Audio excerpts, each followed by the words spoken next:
Well, once again, welcome everyone, and thank you for joining us on the last day of school of the semester. This is a joyous day for many. And as we head into winter break, that's when folks have time ideally to do writing on not only scholarly work, but also popular writing. And for many of us, it's very important to write for a general audience. And so that's really the idea that gave birth to the session today. A number of faculty and students have said that the session on op-ed writing would be tremendously helpful. And so we have a great panel here lined up today. We have two co-hosts. I'm Debbie Carr, I'm CISS Director, and Ariane Chernok, who you can see on the screen, is the Associate Dean of the Faculty for Social Sciences, who's also a prolific public scholar as well. And so we will be kind of co-hosting. And before I do introductions of our panelists, I will toss the invisible mic over to Ariane to see if you have any remarks that you'd like to share with the audience. I just want to welcome everyone here. I think public scholarship, public engagement is a really important and perhaps less well understood aspect of many of our jobs. So I'm really excited to participate in this forum this afternoon to talk about strategies for amplifying our research and connecting potentially with new audiences. It's personally one of the more satisfying aspects of my job. So I'm always encouraging others to engage in this kind of work as well. Great, thank you. And anybody who's a loyal follower will have seen Ariane's writings in the New York Times and elsewhere, particularly this past summer when she has been a very active public hear from two BU communications experts, Catherine Gianni, who is Assistant Director of Public Relations at BU. And she will talk a bit about what kind of opportunities are available at BU, what kind of support and services are available for those folks who are hoping to share their work with public-facing platforms. We will also hear from Sydney Gross, who is the CISS Associate Dean of Communications, who is in charge of all things communications at the College of Arts and Sciences, and she works with us closely.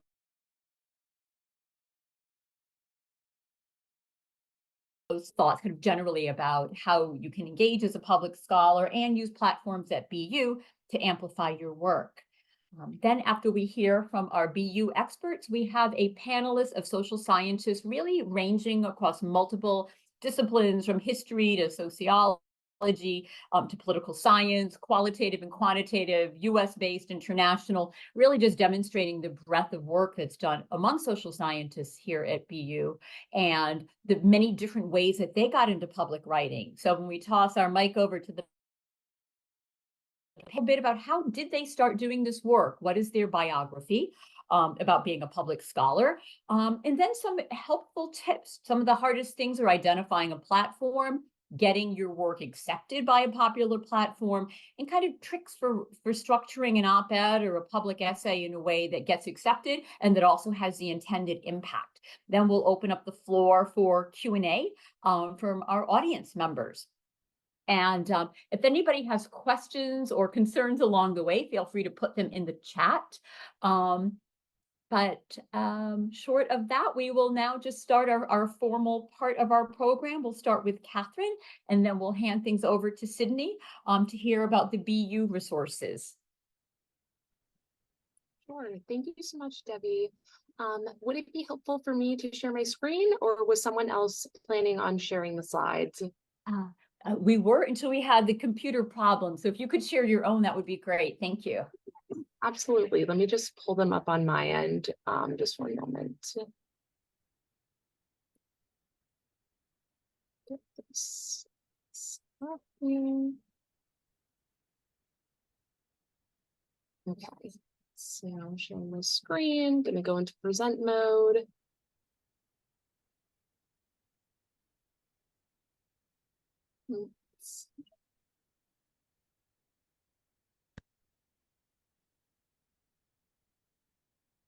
Sorry, I think this connection might be a little slow. Can everybody see my full screen? Wonderful. Great. So to kick it off, as Debbie said in that lovely introduction, my name is Catherine Gianni, and I am the Assistant Director of Public Relations for the Central BU PR social media team. On campus, we're located at 985 Com Ave, and we are an integrated team between traditional PR strategy and digital media strategy.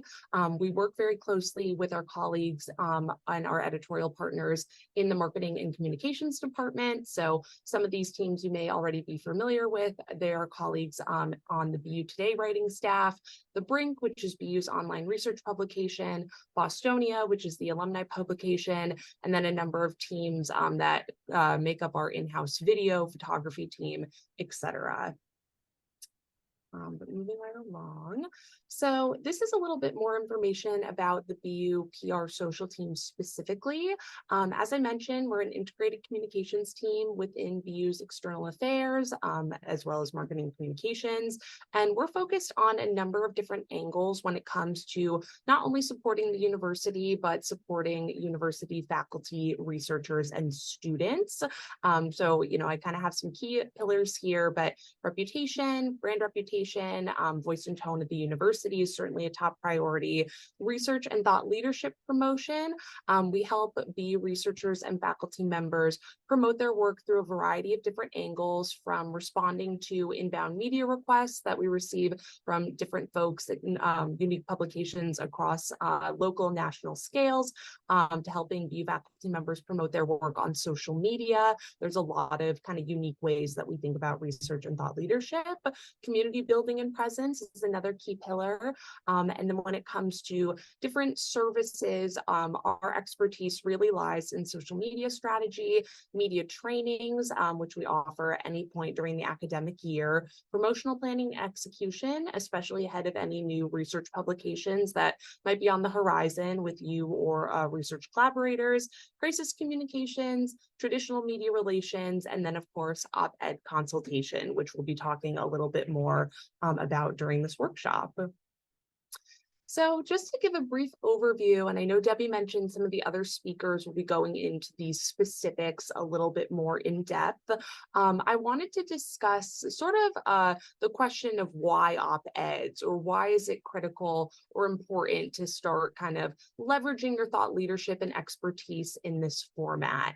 I've included a few of the key points that I like to consider when talking to faculty, when just thinking about published commentary in the form of an op-ed. But I think some of this will come as no surprise to the people on this call, but op-eds can be really influential in promoting your expertise and your perspectives, informing and influencing specific audiences. And we'll think a little bit more about audience demographics a bit later in this presentation, reaching different audiences, creating what we like to call a surround sound effect with other promotional efforts. So an op-ed can be really useful in tying in with some digital strategy promotion on various social media platforms, and then opening the door to new partners or engagements. Maybe there's a specific community you're trying to reach, policymakers you're trying to engage with. Op-eds can be really effective in kind of leveraging what you know or what you're working on to really target those key audiences. And then when we're kind of thinking of op-eds and the sort of building them out, we also really want to think specifically about who our key audiences are. So I put a few pointers that are kind of food for thought in this section, but I think what's helpful and what I like to chat more so about with faculty when I meet with them for any sort of op-ed consultation is trying to think about your audience and identify one person you're writing for. So if there was, kind of a main player or a key policymaker, a key community member, a key researcher that you might want to focus in on, we like to think a little bit about where do they consume in their information. What's their level of knowledge on the topic? Are they experts? Are they new and wanting to learn more about the subject area you're writing about? Do they already have an opinion formed? Are they looking to learn more? And then, of course, considerations around why is it important for them to know some of this information? And is there one message or one key highlight that you really want them to take away? So these considerations are really helpful with the brainstorming process. And again, just some food for thought as we start to think about setting up our op-eds and how they can be effective. So for outlet identification and scaffolding, I really wanted to highlight the fact that our office really is a kind of one-stop shop for brainstorming with faculty, for reviewing and offering any kind of edits or updates when we talk about op-ed drafting, and then for pitching considerations. Our team is available to help with all stages of the op-ed process. And we also really highly encourage you to reach out to us when it comes to kind of that final pitch process, or when you're considering, oh, you know, I have a few outlets in mind, or I'm trying to brainstorm a few outlets that would make the right fit for my piece. There are some folks on my team, myself included, that have worked with some of these editors before, that have formed relationships with folks. So I think it can be very helpful to kind of brainstorm together to see if there's any connections there that can be helpful during the pitching process. But these are just a few tips that sort of echo some of the ones around audience considerations that I had in the previous slide. But thinking about outlets, you know, we want to kind of, you know, hone in on our audience demographics and think about in terms of outlets, are we focusing on local issues? Are we trying to reach a national broader audience? Is this best suited for a trade publication, perhaps related to your expertise? Or are we thinking a little bit larger?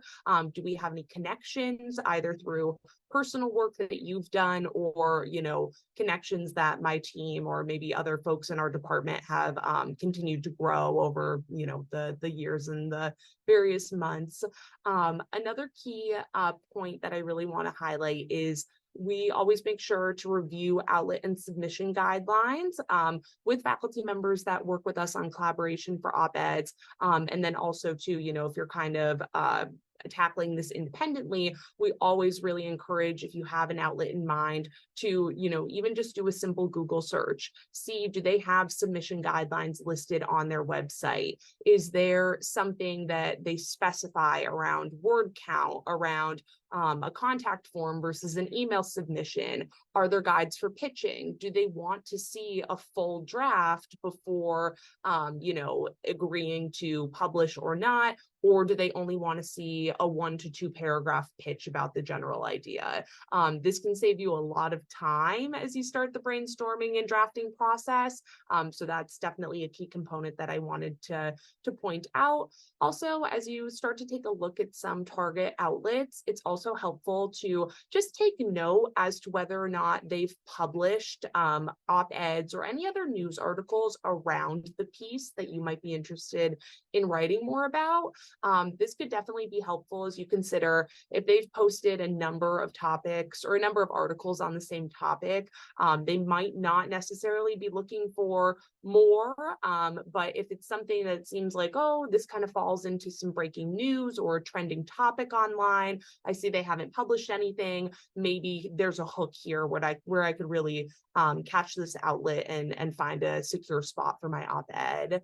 And the last consideration is just trying to be mindful of some smaller targeted outlets that can really be impactful and provide faculty with experience to build on. One in particular that I did want to mention, some of these outlets may be familiar to you all on the call, but recently, I think dating back to just the beginning of the semester, I will say the Brink, which is BU's online research publication, has started a new expert take section of their website, and that is all devoted to faculty and researcher op-eds. I will include the contact information to the editors over there in the Zoom chat, but it's a really wonderful way, especially if you've had previous coverage in the Brink or in BU Today.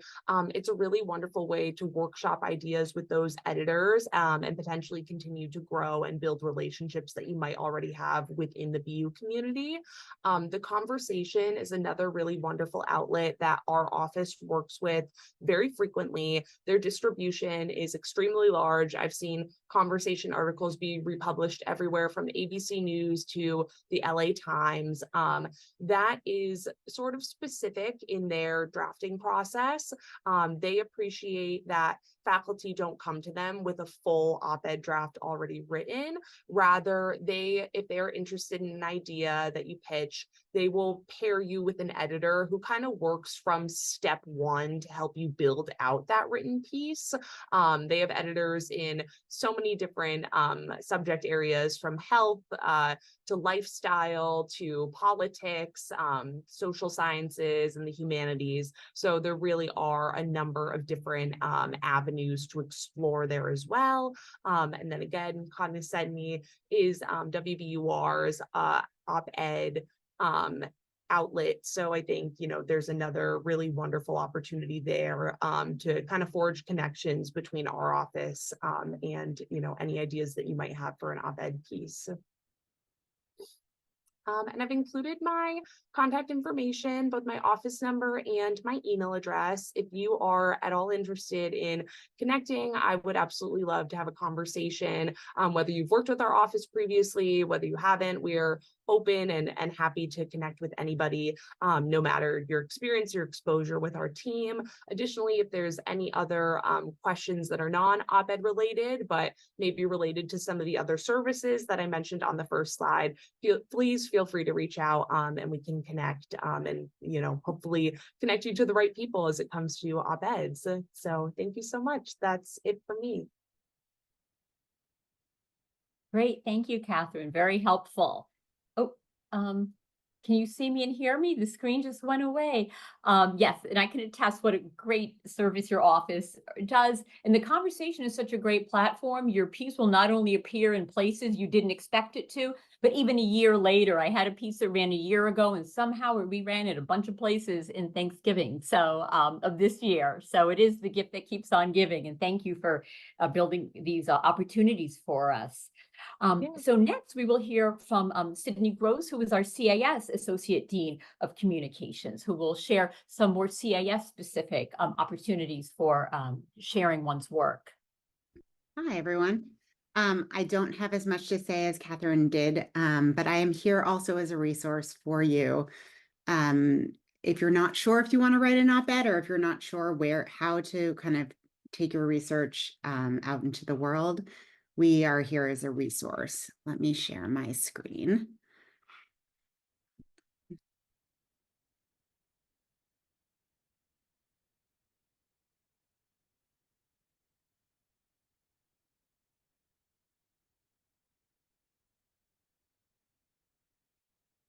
Does everyone see my screen now? No, for some reason, alas.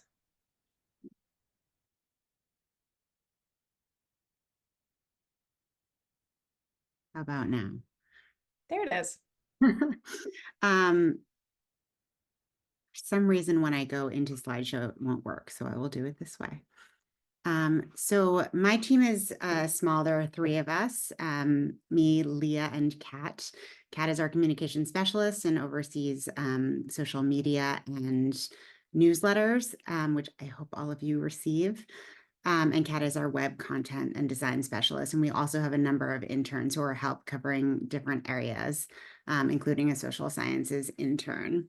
And we do the Arts and Sciences magazine, which comes out annually and will be out in the next few weeks. We have an annual report, a monthly newsletter that goes to alums, a faculty and staff newsletter, a student newsletter, and we also manage the CISS website and social media.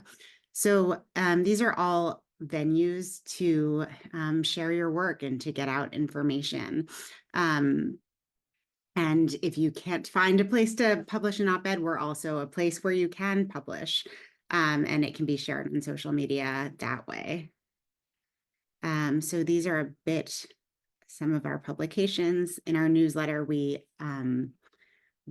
share all the work that you've done. So if you have published something, please share it with us so we can share it with the community. We have faculty stories on our website, a lot of research stories. And we also do kind of a big question feature where we'll ask 3 faculty members a question. Why do people cheat, or how do we end homelessness, and get different perspectives? And we feature faculty on social media. And so while Catherine is here is a great resource, the Central Public Affairs Office, and we're also here, as I said, to talk through things, to brainstorm, to help edit. Really, we can be your first stop before you go to Catherine's office if you're not sure whether you want to pitch something. And we're also here to help pitch to the media in general, or to think about where you might want to pitch things. And there's also other resources online that can be helpful within the university. So I'm happy to answer any questions, and I'm always here if you have questions. We're in the basement of the CISS building, so you can feel free to stop by as well.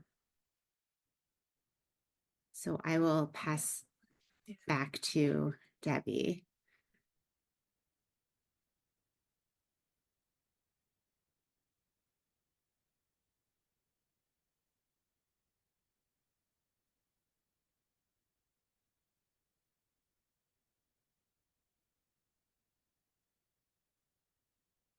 Ariane, are you next?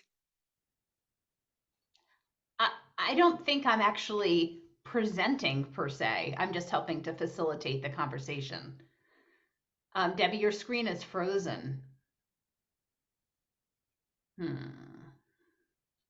If we know who's next, maybe we should go ahead because she's frozen there. Who are the panelists? I unfortunately wasn't part of the email conversations around order. Yes, Bahar, you're next. I think I am next. Okay, but then I why don't wasn't we? sure. Like they Why don't we just just? sent us 4 questions. Okay. Okay. Why don't you We're share back. with us? We're Oh, back. oh, here she is. I'm sorry. I am in the third office now in a half hour. We are having utter computer mayhem here. But thank you so much, Sydney, for that great presentation. And just for folks on the call, if you have research that you're doing, that a student's doing, and you're within CISS, feel free to reach out to Sydney and her colleagues, because your work could end up in one of the CISS publications. And learning to talk to media for any resource, right, helps you to launch to, bigger and broader platforms. So now that we've heard from the experts, we will now turn to our scholars who are really superb at getting their research ideas out there. And so we're going in alphabetical order. So we will begin with Bahar Aldanmaz Fidan, who is a PhD candidate in sociology, who does really interesting research, but she also has done a fantastic job of placing her op-eds and essays in platforms like Ms. Again, really high visibility platforms for those doing work on gender and women's issues. She also has collaborated with the Op-Ed Project and Equality Now, and really brings a wealth of experience and demonstrates that as graduate students, you can and should do this kind of public-facing work. So we'll toss things over to Bahar. Thank you so much, Debbie. So you shared 4 questions. Should I just go over all the 4 questions, or should I answer like one and then like give it to the next panelist? I think it's probably easiest if each person kind of weaves those 4 talking points into their remarks. Perfect. And if you want to go off script, totally fine. Those are just guidelines. Okay, perfect. So first of all, thank you so much. I think as a PhD candidate, it's very important for me to share my experience, but also learn from all of you. I'm still in the process of figuring out my public scholarship. So it's really good to be here. Like as a summary, I think my public scholarship comes from my experience in the field. I'm a PhD candidate in the sociology department, but I'm also a co-founder of an NGO based in Turkey. Since 2016, we are working with period poverty and menstruation stigma. So my research, my scholarship goes hand in hand with my work in the field. So I actually didn't have any chance but to do a public scholarship, because some of the times what I see in the field, I don't have enough time to wait for a journal article to be published. So I had the pressure to kind of give my voice out there. That's why I tried to do the public scholarship at the beginning, and it actually worked. So I'm going to share some strategies and also some examples of successes and also some unsuccessful pitches that I had. I think they were really informative for my experience too. In terms of strategies, I think I had two op-eds, one published at CISS magazine. This was 2 months ago. And I think what worked really well at that point was I used I don't know if all of you are using this, but I use Google Trends and receive like constant email from Google about the topics that I'm interested in. So news are very important, especially for my topic. I constantly check news about period poverty, menstruation stigma, like NGO related work, and a really important news came to my email, and I started writing my op-ed literally within a minute because the idea was building in my head, and I saw the news. I'm like, okay, this is a perfect time to write my idea. So I think first strategy is really following the news on the topic that you are doing your research, and don't wait a lot of time until sending your pitch. I think that really helped me with the CISS magazine piece. The second was people have been telling me like time is very important. You know, you need to do some timely pitches or write timely topics. But I think you can really bind the time a little bit when writing op-eds. For example, you can check like previous news regarding on your own topic, and then bind the time in a way that this happened, I don't know, in like 2018, but we actually don't see any change since then. So you can actually still use the news back in 2016, but write what's happening now. I also wrote community. I think it's very, like, I actually didn't know that we have these resources, so it's amazing to hear that we have them. But I applied for the op-ed project mainly because I needed help with pitching, especially as an international student. I wasn't aware of all the possible outlets that I can share my work.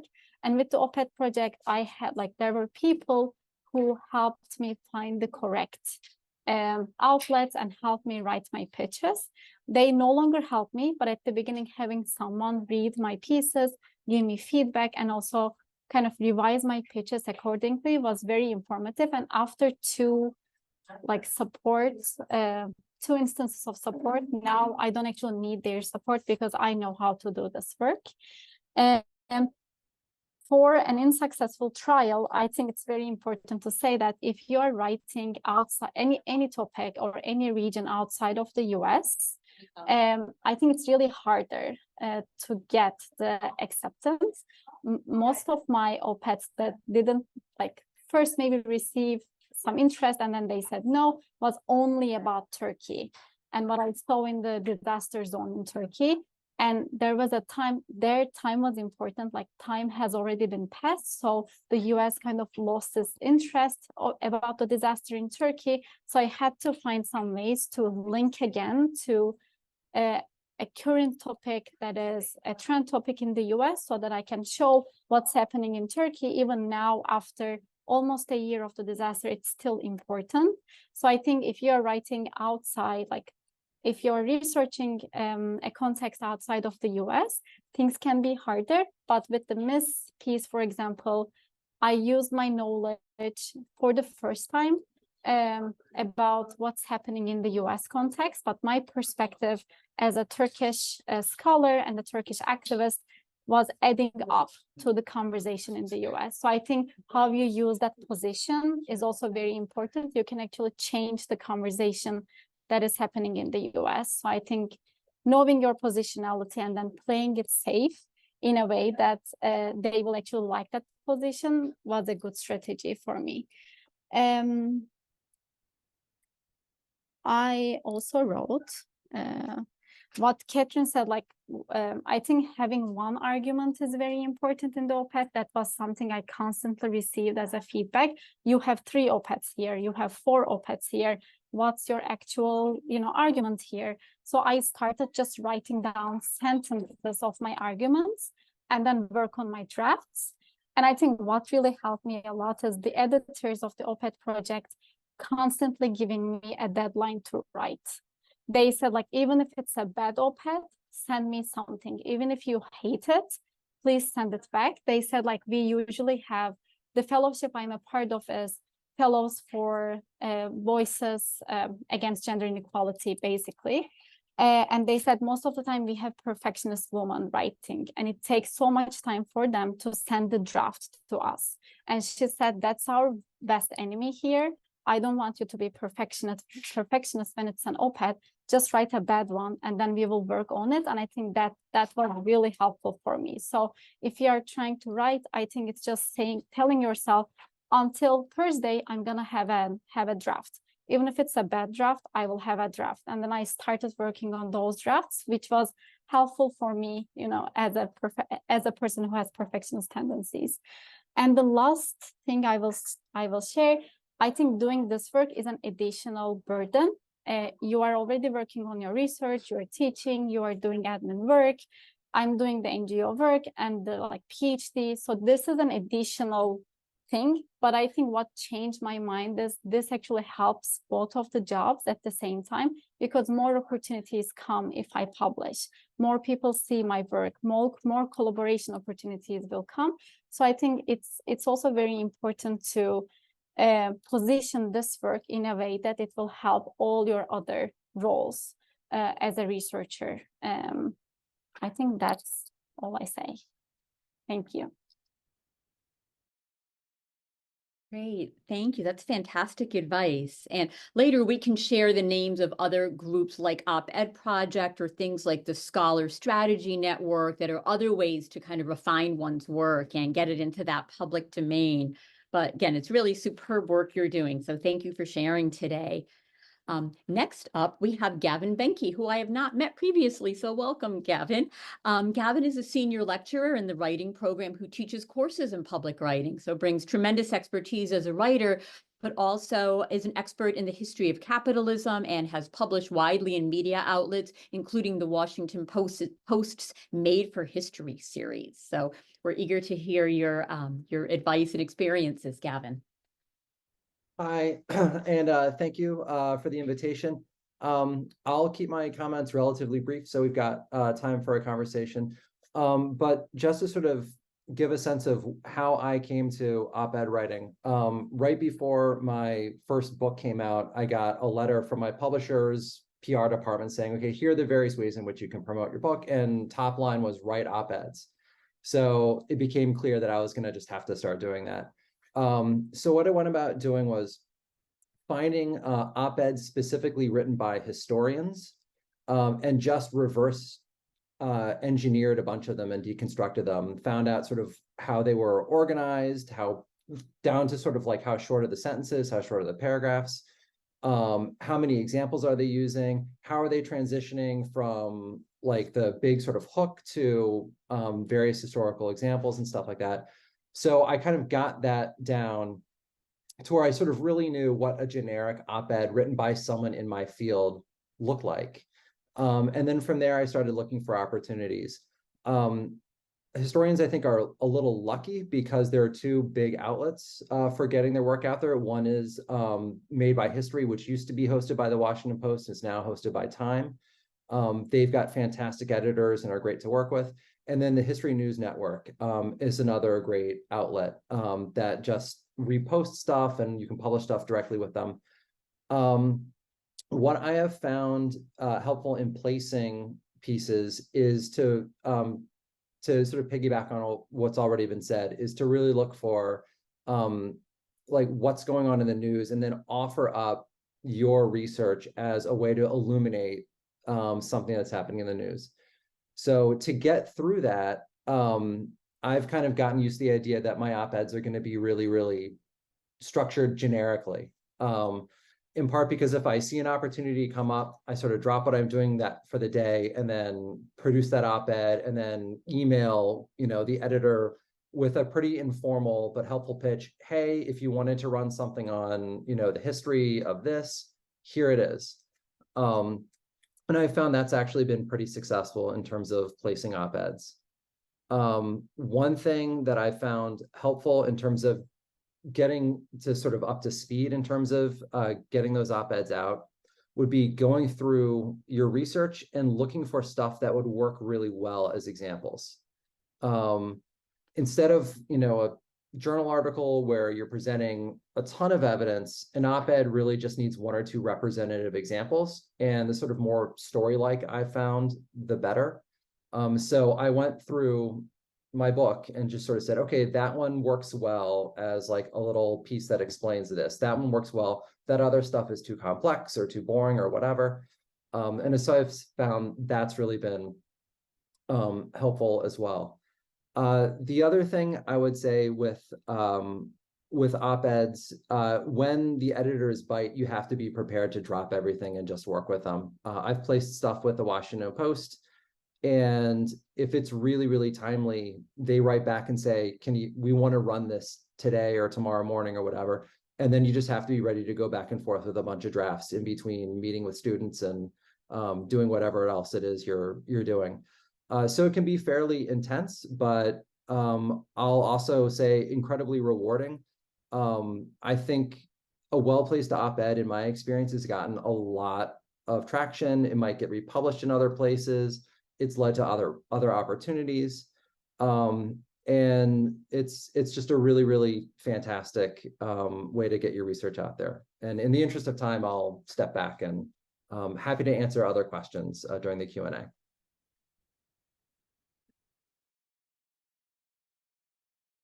Great, thank you. Really helpful practical advice, and a couple of great resources for the historians we have here in our crowd today. So thank you. Next up, we have Joe Harris, who was my seatmate about 7 minutes ago. I'm pleased to introduce Joe Harris, who's an associate professor of sociology. He is an internationally recognized expert in global health and health policy, and does lots of op-ed writing, and has his undergraduates write op-eds in class, might we add. He's contributed to major media outlets, including NPR, Washington Post, The Progressive, and more. So Joe, it's all yours. Sure. Well, first, thanks to Debbie for inviting me. It's a pleasure to be here, and you can be my seatmate anytime, Debbie. So I first got into op-ed writing in 2000, 2001, just after I graduated undergraduate, and was kind of at a crossroads in my life. Did I want to work in international development, or did I want to go into journalism?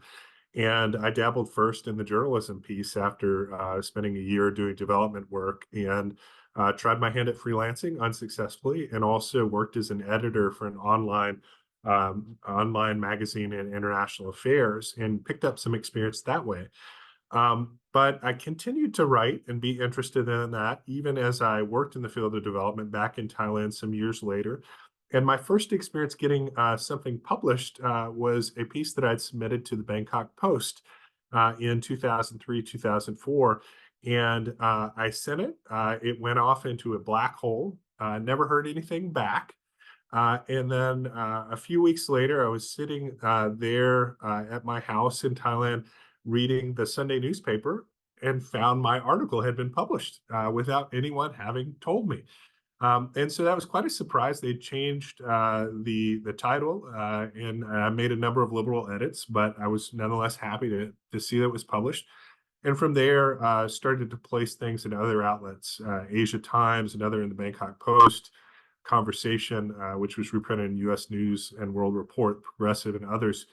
And I began to teach op-ed writing as a lecturer at the School of Public Policy Studies at University of Chicago, and as Debbie mentioned, have incorporated it into my teaching. And some of my students have even published in Stat News, a property of the Globe Media Enterprises, Harvard Public Health Review, and Star Daily, Bangladesh's largest English daily. And that student actually had a minister from the country of Bangladesh respond to the op-ed he wrote. So I was quite proud of that. So in terms of strategies to sort of use in my work, one, I would recommend being organized. So every time you make a pitch, make an Excel sheet, put down where you pitched to, what the outcome was, and the kind of response you get. Often that response will be automated. And if that's what it is, write it down. But sometimes you'll get a response from an editor, and that means you have a human connection. And so that's even better. Sometimes you might, have one accepted. That's great too. Sometimes they may encourage you to pitch it as a letter to the editor, and you have a decision to make at that crossing the road. But I think it's important to be organized so that you know where you've had success, the editors who you begin to know, and it makes it easier next time. You even sort of develop tighter and tighter form emails for your pitches. There are great workshops that have been offered for help in op-ed writing. Some have been mentioned. I received some training, not for particularly op-ed writing, but for the Washington Post Monkey Cage. When it existed, they ran some public media workshops. There's a great one for people who do work in international affairs called Bridging the Gap. They run 5-day workshops in June that are for not just political scientists, but lots of fields. And I wish more people who weren't political scientists applied. But what makes for a good and compelling op-ed? So I always recommend people read Chip and Dan Heath's Made to Stick. It's a wonderful book. It's fun to read. And they push this idea called success: simplicity, unexpectedness, concreteness, credibility, emotions, and story. And I think all of these principles really help op-eds go a long way in connecting to the reader and making your ideas memorable, because you really want to hook people in your title and the first 2 or 3 lines to keep them reading. You may lose the editor's attention if you don't do that. You need strong, diverse sources of evidence and a compelling end that people will remember. And of course, strong credentials that tie into what you're arguing in the first place. Any other pieces of advice I'd offer? Well, the conversation can be a really great place to start because they really do help you from the ground up in helping you craft the idea into something publishable. Don't be afraid of strikeouts. You should take strikeouts as a badge of honor. You'll never place stuff if you don't try. And doing so, failing at this will gradually help you become more ruthless in your own editing, and your work will become more polished as a result. So, and then every time you do place something, it'll become easier the next time. So don't be afraid of failure. We're all academics. We get plenty of rejections. This is just another avenue for that, but you'll also have some successes, and that's really rewarding. So that's all I'll say for now.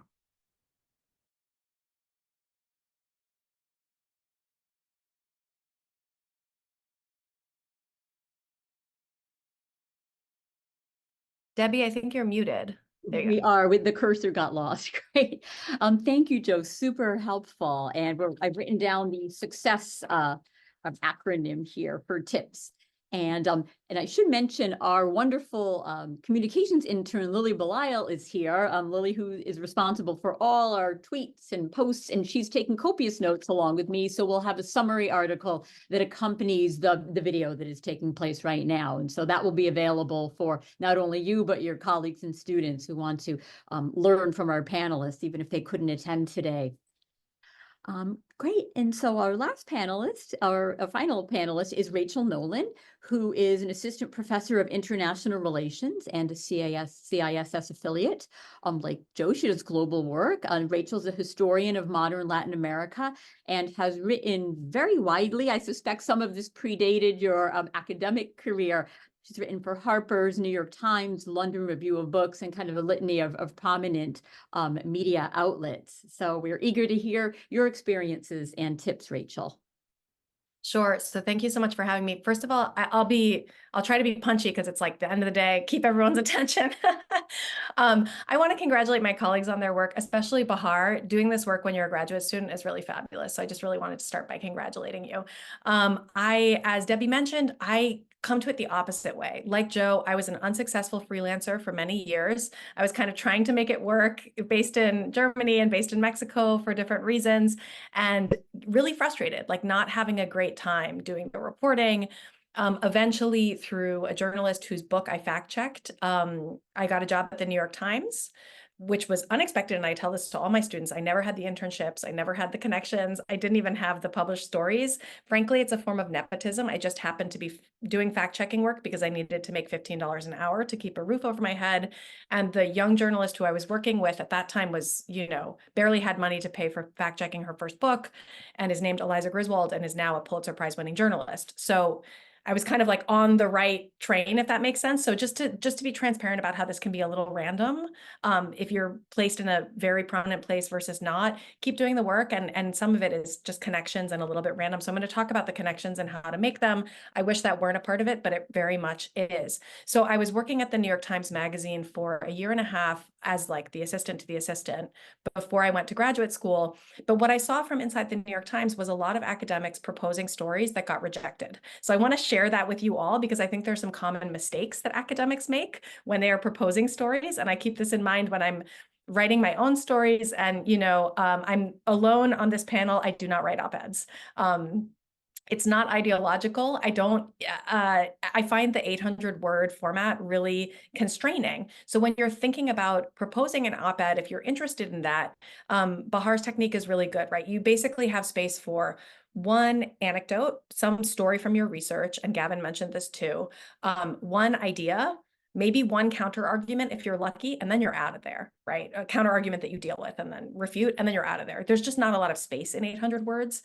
And I don't want to be a talking head about Latin America. I prefer to write these kind of longer things. So I'll talk about what I have written, but I also want to mention some strategies for placing op-eds if that's your interest, because that's the topic of today. So the unsuccessful things that I saw academics do when they were proposing stories to the New York Times, and I think that this goes for the conversation, I think this goes for many of the other excellent outlets that people have mentioned, is your introductory email to the editor should not go to op-ed@nytimes.com. If you possibly can, find the personal email address for the op-ed editor. I will share with you all, there is an editor at the Sunday Review and op-ed at the New York Times named Jamie Ryerson, who is a former academic who dropped out. The only success I've had getting colleagues to place pieces with the New York Times is always through Jamie. So he's going to kill me, but I'm just going to give you his email address. It's Ryerson, RYERSON@nytimes.com. I'm going to put it in the chat as well. So this is like the kind of information that seems like, oh, so insidery, how could I get that information? Actually, if you have a colleague like Ariane, for example, who has been writing op-eds for the New York Times, you kindly write to Ariane and say, I loved your most recent op-ed. Would you be willing to share the name and contact of the editor you worked with? The vast majority of people say yes. And yes, there's some weirdos who are territorial, but we don't need to play with them or share toys. Most of us are collegial. And what I most want is for good research-based opinion articles and magazine articles to be published in my area of expertise. A lot of the writing about Latin America is very ill-informed. So mostly people will share. So number one thing is get the direct email to pitch if you can. So Ryerson@nytimes.com. You'll get an answer. It won't be automated. It will go much better. And if you're ghosted, like, okay, that's life. They get a huge volume of emails. You can even try again. Sometimes I resend a pitch a week afterward. That's not like a weird thing to do in academia. That would be considered kind of nudge behavior, maybe a little weird. But in op-ed land or at the New York Times, sending a follow-up email a week later just to check in is totally normal. So, and the editor will say, oh yeah, that got lost in my inbox, but you help bump it back up again. Send a proposal that is 2 sentences. The vast majority of magazine stories that were proposed to the New York Times Magazine by academics were like 3-page long emails capturing all the complexity and the nuance of the story. No, what the editor needs to be able to do, basically you want to make an editor's life easy, and that's how you're going to get these things published. So, that's like Gavin's strategy of like, here's something that if you want to publish something on this pretty quickly, one strategy is to say, okay, here's the 800 words. Do you like it? Can you publish it? That works for op-eds. For longer pieces, like I'm thinking the Guardian long reads, I'm thinking Harper's, I'm thinking these kind of, the Economist magazine, which I know a sociology colleague just published in recently, Ashley Mears. So like those places, you're going to send a proposal, not the full thing. So make it in 2 sentences. The editor needs to be able to imagine the headline and the subheadline. And once they can imagine those things, then you can get the nuance when you actually get to write the thing. The reason that I write the longer magazine stories or the review essays is that I like to have that space. But I always have a proposal that's quite punchy or short. So you send the proposal that's 2 sentences. You say, in 2 sentences, here's my story idea. In another sentence, I'm Rachel. I teach at BU. My specialty is this. I do all of my research in Guatemala, or just something to kind of establish your expertise, but do not go on and on in the academic fashion. Don't do it. Editors are just like scanning. Ooh, that looks interesting. They get a lot, like a really high volume of email. Write for places you read. This is really important. We got a lot of proposals from people who clearly just did not read the New York Times Sunday magazine, so did not seem to understand that there would need to be a certain style of writing, characters, scenes, etc. They were writing about something really intellectual and interesting, but like should have sent it to Sunday Review. Do you see what I mean? So like know the part of the paper that you're pitching and what it should kind of sound like. And then the last thing I'll say, because I don't want to go on and on, is Bahar's comments about being timely. This is a little tricky. A lot of us don't like to write fast. I don't like to write fast. That's another reason I don't write op-eds. I don't write well fast. And that's another reason that I'm not a daily journalist. But a strategy to counteract that, if you do want to be writing op-eds, is that the news cycle always comes back around. So if you've done what Gavin said and you're scanning your research and you have a great anecdote that you really think sheds light on inflation issues, right? It's maybe not in the, just to pick something at random, it's maybe not in the news cycle right now, but it will be, you know? So if I were doing research on Venezuelan politics, which I'm so glad that I'm not, but if that were my area of expertise, there's not a current crisis right now, but something is going to happen again. So you can kind of write a skeleton op-ed without the event itself, the triggering event being in the op-ed, right? You can have it ready to rock. And then once the news cycle turns once again around to your area of expertise, you can kind of place it at that stage. I don't say that cynically, like, oh, to take advantage of the news cycle. I say that as someone who does research and finds themselves thinking like, oh, I'm doing this historical research. I really wish everyone in the United States knew X thing. You know, so you're kind of using the coattails of the news cycle to blast that out and make sure that people are aware of something that you're finding in your research. I don't love the personal branding stuff. I think that's weird. And sorry, like, it's not like, it's not, I think that there's a misconception in history that if you do this public writing, it's for ego or it's for branding or something. So I don't think that people on this call are going to have that idea. But if anyone is kind of listening in thinking, I'm not sure that this is for me, think about the audience that you can get for ideas that you genuinely want to be out there. You're moving beyond the classroom, moving beyond the kind of narrow scholarly community that you're writing for. And again, as Bahar was saying, I used to think, okay, I was trained as a journalist. I'm going to continue writing journalism and these kind of review essays, but it'll be parallel and separate from my academic work. That's not the way. It hasn't been that way. Most of the public writing that I've done has led to academic invitations or collaboration in exactly the way that Bahar is saying. And if you are working with an editor on a kind of condensed version of your research, that editor is really going to help you think through what the big takeaway points are, et cetera. So the last thing I'll say is, when I finished my dissertation, I published part of it. You think like, okay, do I wait until my research is done and then publish it? Or do I kind of publish op-eds or public facing pieces as I'm doing the research? What's happening here? I've done both. And the one that was really useful for me and also a good way to get the research out there was I finished my dissertation about international adoption from Guatemala. And I hadn't started working on the book yet, but I did an excerpt of my dissertation in Harper's Magazine, which again is like, I was sitting in New York City, I had those contacts, that was helpful and all the rest of it, but I proposed it to them in a magazine style rather than in a dissertation style.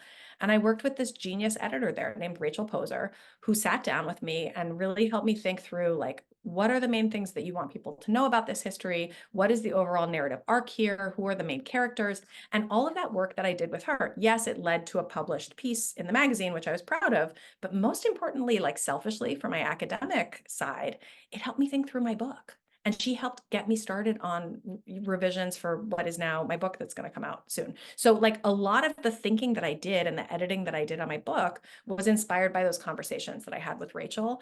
Academia is a lonely business. This public writing is one of the few ways that we can get access to these world-class editors. So I'll just leave it there. And I'm happy to answer any questions about the kind of practicalities of it. I'll also echo what Joe said. I keep on saying I'm done and I never am. But my last point truly is the worst thing about public writing is you don't write the headline. So if you are worried about that, ask the editor in advance, please, before you publish this, run the headline by me. You can negotiate, you can advocate for yourself. You know, you don't want to spend years doing careful ethnographic work and then have them slap a headline like the next Taliban ? Like this kind of stuff happens all the time. So be clear with the editor. I want to see the headline. I want to see the subhead before it's published. And they will often do that for you. They generally will if they're good. Okay, that was too long. I'll leave it there.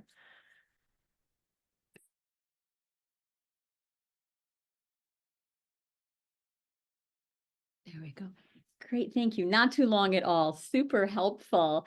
Before we open the floor to questions and conversations, I thought I'd toss things over to Ariane to see if you have some tips or advice. And there's one area that I think would be really helpful for you to weigh in on. When Rachel was talking about the news cycle, in your work, sometimes there's a thing coming up like a coronation, right? That you can pre-write it, right? At some level and then update it once it's happening. And so I don't know if you have any remarks about writing about events or other areas that other folks haven't yet chimed in on.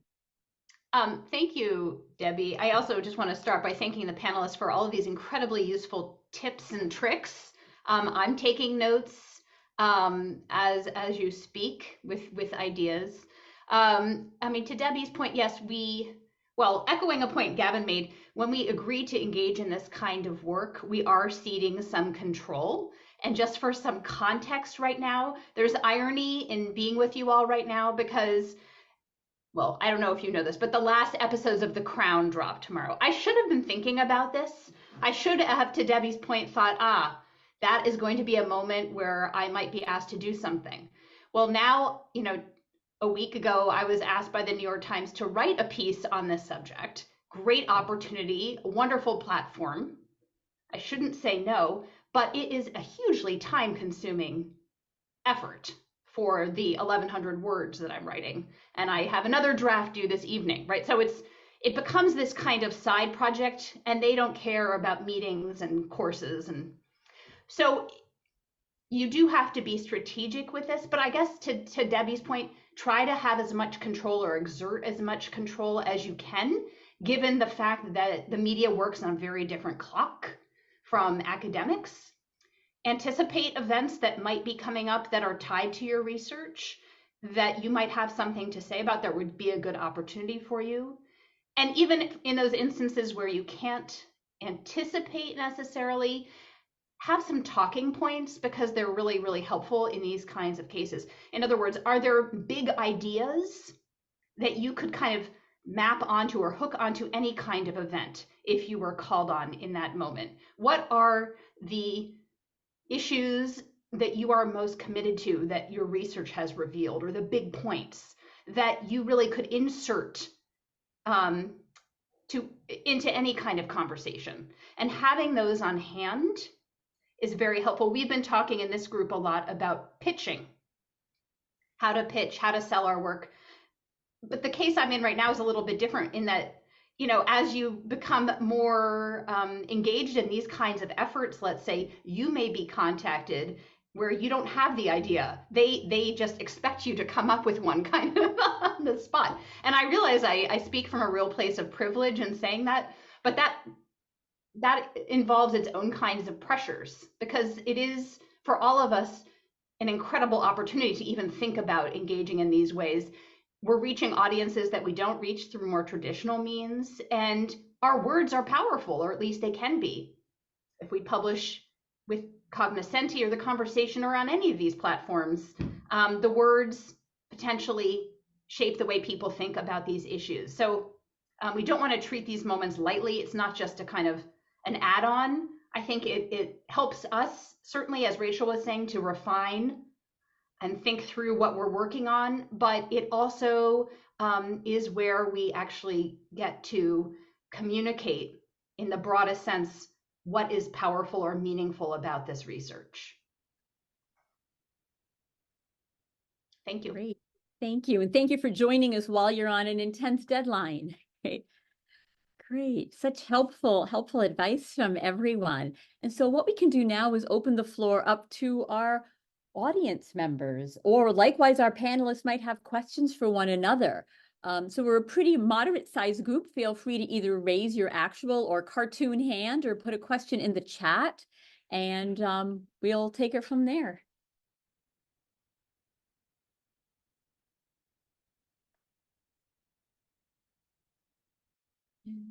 Questions? We're looking in the chat now. Okay. Just to get started, I mean, while we wait for questions from the crowd, like, can people talk a little more about rejection and either how to avoid it or how to know, it was mentioned before, I've been rejected for a lot of stories. It's just a normal part of the process. It's good to talk about it. Often when I'm rejected, it's because I haven't done my due diligence, like a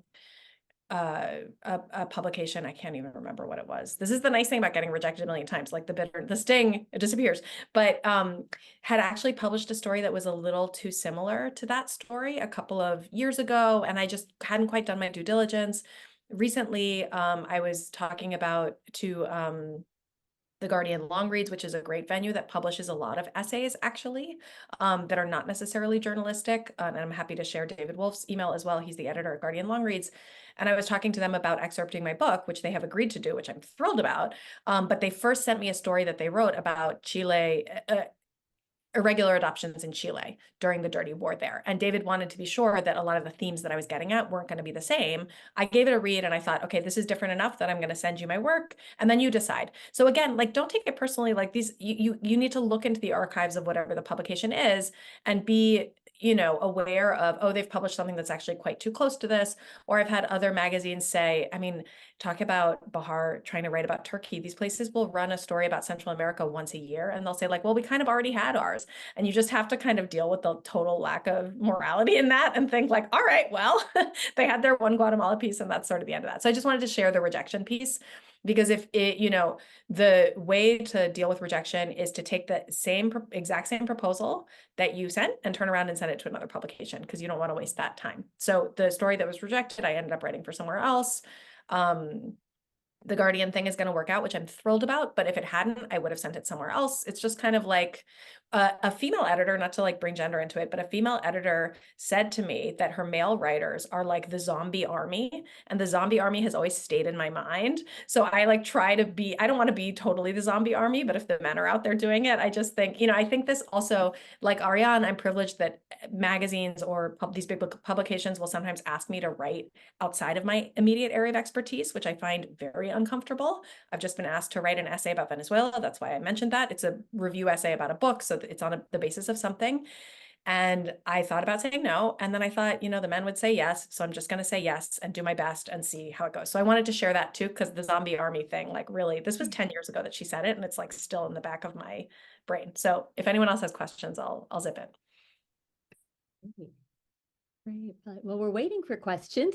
Do others have stories of either how they bounce back from rejection, how they manage it, or how do you decide on time, right? For those who have a tenure clock running, how do you kind of manage that? Write the article for tenure, do your grading, or write this op-ed? And so those are two questions that any of the panelists might want to answer about dealing with rejection or making these kind of critical decisions about time allocation.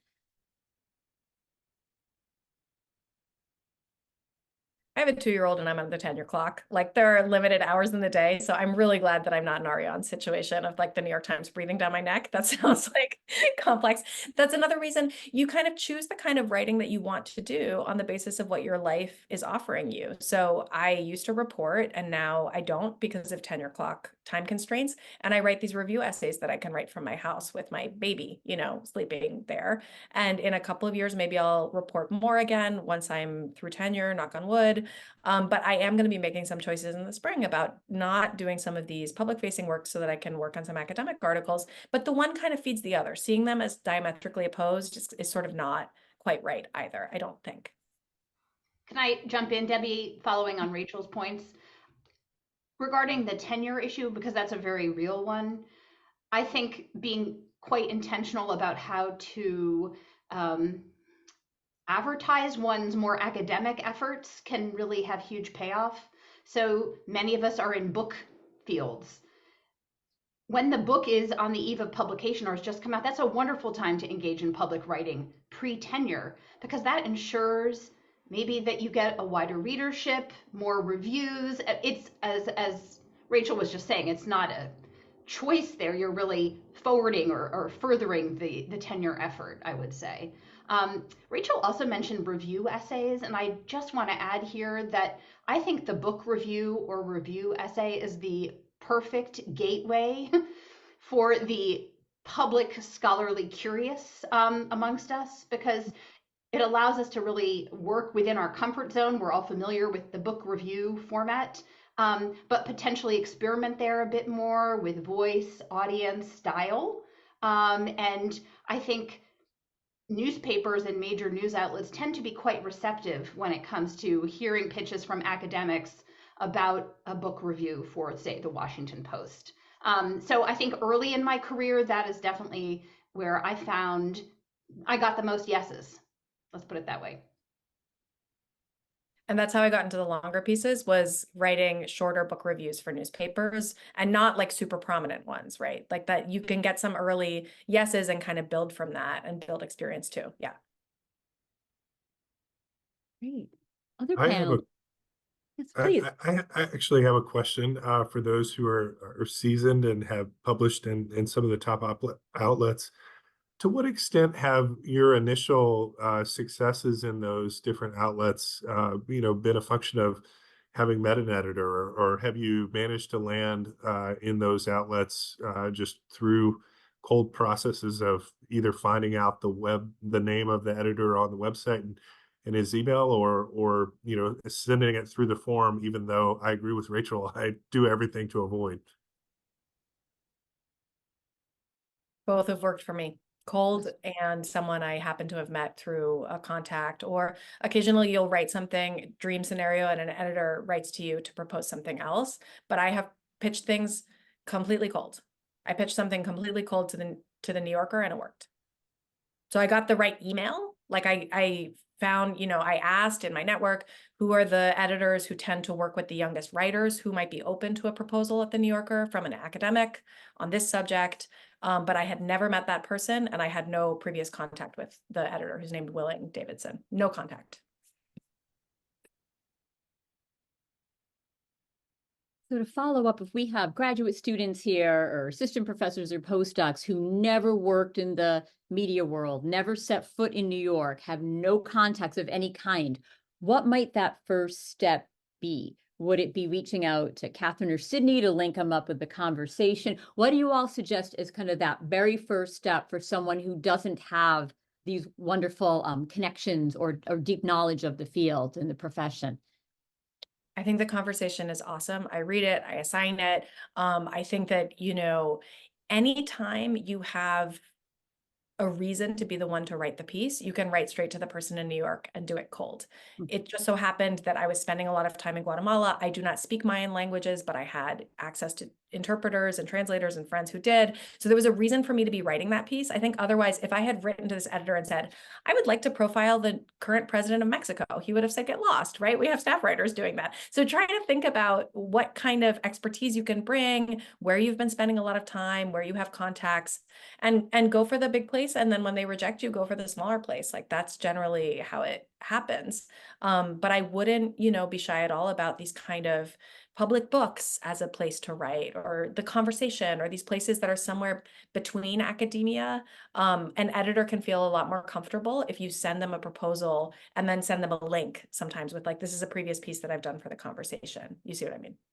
Great, great. And that's a great reminder for everyone here on the Zoom that even if they haven't done this before, everybody has expertise, positionality, some attribute that makes your words really meaningful. So yes, so heed the words of our expert panelists. Great. I would also, sorry. I saw Bahar, Gavin, Molly. Gavin, you can go first. Sorry, thank you. Just really quickly to sort of piggyback on finding outlets.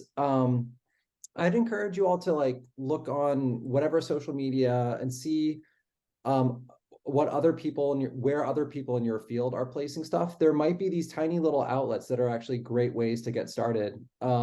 It's defunct now, but there was this website that was run by someone who's now a PhD candidate called The Economic Historian, and he just wanted to publish. He was just soliciting little op-eds about business history subjects and stuff like that. And it was a great way to kind of dip my toe into the water in a sort of low stress way until I felt comfortable pitching bigger places. Great tip. Again, small can lead to large, so keeping your eyes open. Next in the queue, I think we had Bahar, then Molly. Yes, I wanted to share, I think it was a really unexpected experience I had with the Miss Peace. I cited a professor, a law professor, who was doing work on the period taxes. We actually met before in person. I asked several questions to her, but she wasn't very interested in back at that time. And I cited her again in my piece, and I didn't recognize that she was actually a part of the advisory group of the Miss magazine, but I didn't see her name, and I kind of critique her in my op-ed. And when I first recognized this, I'm like, oh no, this is not going to end well. It's going to affect my career bad. And actually, it was the opposite. She wanted to do a Zoom call with me. We had a Zoom call, and then she became also interested in my academic work. She was like, oh, I'm working on this. What are you thinking about this topic? So I think I actually didn't know some academics can be in the advisory committee of some outlets. So I think we may also communicate or connect through them to have access or like kind of expand our network.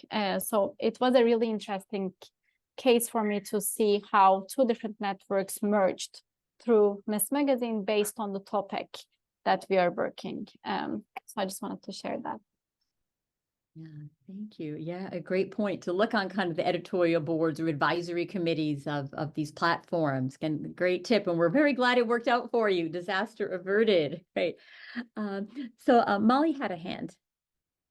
Yeah, I had a question. And I actually, maybe Gavin's point about reading more op-eds written by academics would help me answer this, but for the early career stage person, like how do you balance maybe writing an op-ed that may not be drawing on your like a specific recent article or specific research that you've done, but more your familiarity or expertise with an area. So like, is that something that you've seen or you would encourage people to do? Like maybe your argument, you wouldn't be able to say, hey, I found this exact thing and that helps further my argument. But as a researcher familiar with this body of literature, here's my argument and what I would recommend, that kind of structure. And maybe that makes it a little less appealing to an editor who's like, oh, well, who are you to write that? Versus, if you have an article that just came out, that kind of helps prove your point. So just thinking about kind of, not wanting to make myself wait until, hey, there's this article that exactly aligns with that I've just published that, also fits in with this current event. But if I have something I could say related to a current event, based on just what I know about the research that's out there, could I write sort of in that vein as well? Well, I hope you can, because I'm writing about Venezuela. But when I was a PhD student, I think I would have been a little more reticent to do that. And I'm not trying to discourage you. I just think I would have definitely written about Central America, despite the fact that I didn't have published articles that were academic in that area yet. So I just think I understand your concern. I hear what you're saying. And I think that not boxing yourself in too much, but maybe kind of drawing on your direct area of expertise, not necessarily your own research, but think about what your byline is going to say, because that's what an editor would think about. Your byline might say, Molly is pursuing a PhD in, sociology focused on women's issues at Boston University. And if your byline is not going to make sense with the piece, that may be an issue for the editor, but they're a lot more loosey-goosey about expertise, editors are, than you might think. If you have a good idea and a good anecdote and write it well, they're not going to say, oh, it's not like academia, right? Like where this person is not qualified to do this. Journalism has its real downsides, but it's a little bit less hierarchical in that way. You're not supposed to wait your turn. If you have a good piece, they want to publish it. So again, my byline 10 years ago would have been, Rachel Nolan is pursuing a PhD in Latin American history at NYU. That gives me pretty wide latitude to write about Central America, like current events, which I did. When I was a PhD student, I wrote about an election that happened in Guatemala for NACLA, which is a pretty small publication on Latin America. And I felt like, I haven't done immediate personal first-hand research on this, but I've read every book ever about Guatemalan history. I have a take on what is happening here. So I'm just going to write it in that way. So I would encourage you to do that, but I do see your concern about I wouldn't have written about elections in El Salvador, despite the fact that it's next door, because I was on less steady ground at that time with something like that. That's helpful. Great point. That's a good question. I think especially for people starting out, we're like, well, I don't know, like, do I have the expertise? Or if I often feel, why does anybody care what I have to say? But I think one little buffer is that even for op-ed writing, if it's an opinion piece, for many sources, they want to make sure that every claim you make has an embedded link to either a reputable news article or a peer-reviewed journal article. And I find that's where the editors have come in most with mine, like, oh, you can't link to this competitor newspaper. This one wasn't peer-reviewed. And so that actually gives you a little bit more confidence in your writing. Like, you probably know the homelessness literature like the back of your hand, even those papers you didn't write. And so through that strategic linkage, that's yet another way to kind of bolster your expertise, because you're bringing readers into those other sources. Is not even backup, is kind of a confirmation of the claims that you're making.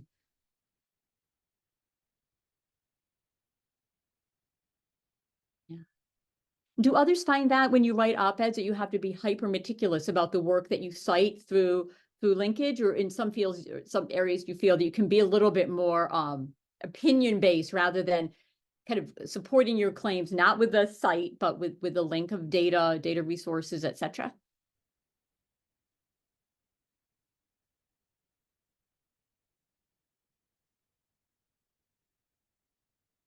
I guess I would say that, I mean, there are diverse forms of evidence that you can bring to bear in an op-ed. I mean, from statistics to words of an expert to, personal stories, either yours or those of others. And I think all of them can be powerful, and can affect your audience and help persuade them to your point of view. So, my own take is, avail yourself of what's out there. Obviously, some evidence is better than others, but, I guess I would say I'm pretty careful with the evidence that I use, because I want the argument that I'm making to be the strongest possible. But yeah, that's all I'd say about that.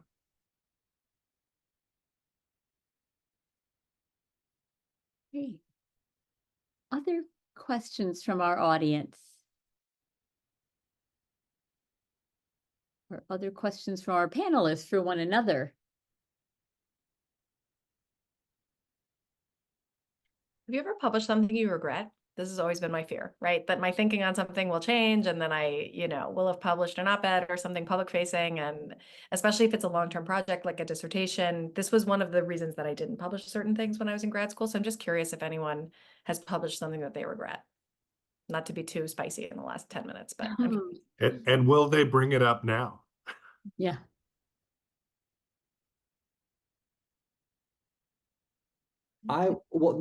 No, but I will say, I've had to learn, and Rachel, I think you alluded to this earlier, getting used to the fact that once it's out there, it's really out of your control.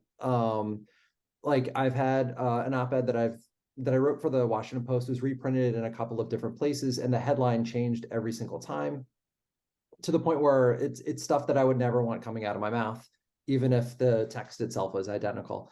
But just to get comfortable with the fact that you just cede a whole lot of control once it's out there, and just to get okay with that, I guess. It's not quite the same example, but no, but interesting nevertheless. The headline issue is a real one, and like that's, if people walk away just knowing you don't write your own headlines, and to be okay with that, that's like one really helpful thing, I think, that could be a surprise. I wouldn't say there's anything that I've had published that I regret, but I would say that, I've certainly seen my work mature over time, and that there's stuff now that I'm, much more proud of than, some of my earlier work. But that's, I think, true of not just op-eds, but also, sometimes scholarship. I'm wondering if, just to close us out, on a good note, potentially a higher note, if you could share like one positive, like tangible thing that has come out from writing an op-ed related to career, the piece, a book, what, example, fill in the blank. Because as someone that doesn't engage in public facing publications, I feel like I'm more scared to do so now. No, don't be scared. You're like, there's some unexpected results. I'll say this piece that I wrote for the New Yorker that I mentioned, which was about the barriers faced by Mayan language speaking Guatemalan migrants in the US if they don't speak fluent Spanish. It was a reported piece. I was interviewing Mayan language translators in Guatemala, And it was just such a pleasure to get to in Guatemala and in the US. It was just such a pleasure to spend time with these interpreters. They're such fascinating people. And you don't get to, if you're not doing that work, you don't get to call them up and kind of ask. But the unexpected result of that was, I never like hearing from ICE, but I did hear from ICE and CBP that the article was circulating and part of their training was reading it in certain facilities. And I think that they're bad actors, and I don't think that they're doing good things. But the fact that the work that I was doing was circulating there in the kind of belly of the beast is not something that you can get out of academic writing. So that was a really positive outcome for me. I'm frustrated with the lack of addressing some of these language barrier issues in our system, but I had a megaphone. And to Ariane's earlier point of like, if someone passes you the megaphone, you don't want the megaphone just for the sake of the megaphone. Like, what's the point? What are you gonna use it for? And so I will scream all day about how half of Guatemala is indigenous and speak Mayan languages. And every time I write anything, the 1954 US-backed coup in Guatemala is in there because that's what I want the megaphone for. Otherwise, I just wouldn't do the megaphone. Do you see what I mean? So that's the satisfaction rather than like, oh, the publication or whatever. It's you get the megaphone and what are you going to say? That's it. And to our panelists, if you have a favorite op-ed, you can kind of put them in the chat. Thank you, Molly.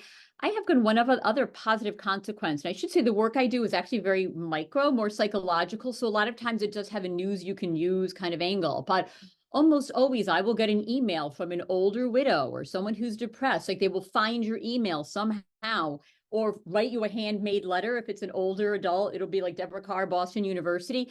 And they just feel affirmed that if they weren't grief stricken or that it takes 3 years to get over a loss. And so I feel really strongly that if I am funded by federal funds with my NIH grants, I owe it to the public to get my research out of peer-reviewed journals to regular people, a regular widow who lives in Iowa who cares about the quality of her life. And they're going to see it in CNN, they're going to see it on Psych Today, but they're not going to see it in Journal of Health and Social Behavior. So for some of us who do stuff that's less structural and more personal, it's actually those little moments of contact with people who have nothing to do with academia that are uplifting.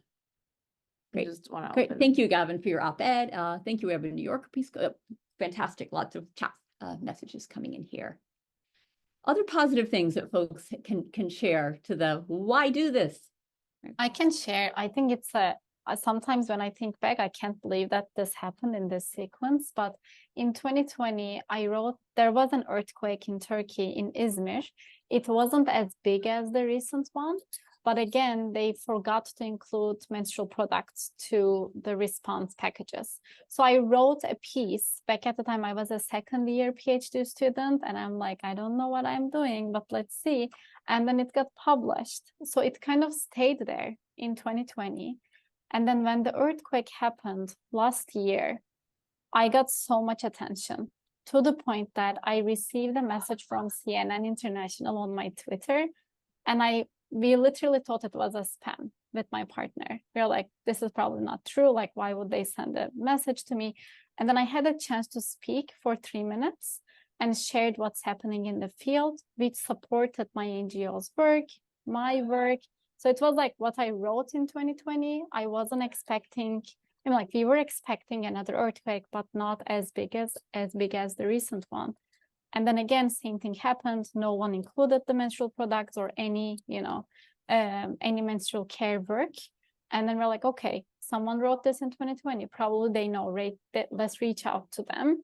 And then it kind of supported my work. And now I'm writing my dissertation on that topic, like disasters and menstrual care. So it kind of built itself through the way, and the op-ed really helped. But when I was writing the op-ed, I didn't really plan this in a way, but it worked out well. So I think it's tough, and I think emotionally very tough if you're writing on a topic that you are so passionate about. Like every time I write something and if someone says something bad, it's really hard for me because I'm like, what's happening in the field? Like I was there. How don't you care about this? But then eventually someone cares. And it's important to put the words out there, because if it would be a journal article, I don't think CNN would see it.